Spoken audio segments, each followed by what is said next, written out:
தாத்தா வாங்க தாத்தா, உங்க பாட்டி உள்ள வாங்க. தாத்தா பாட்டின்னு யாருமே உனக்கு வேண்டாம் இல்ல? கல்யாணி, வந்த உடனே ஆரம்பிக்கணுமா?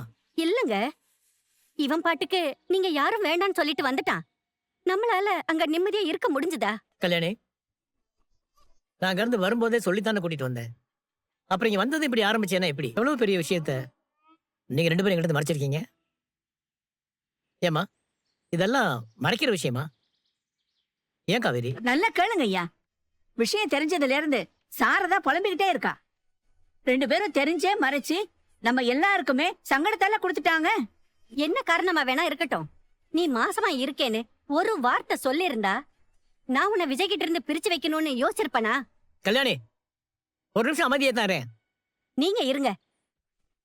நானும் ராதாவும் இவகிட்ட டிவோர்ஸ் பேப்பர்ல கையெழுத்து வாங்க வந்தப்ப என்ன சொன்னோம்? கான்ட்ராக்ட் கல்யாணம் தானே, கான்ட்ராக்ட் படி பிரிஞ்சது பிரிஞ்சபடியே இருக்கட்டும் தானே சொன்னோம்.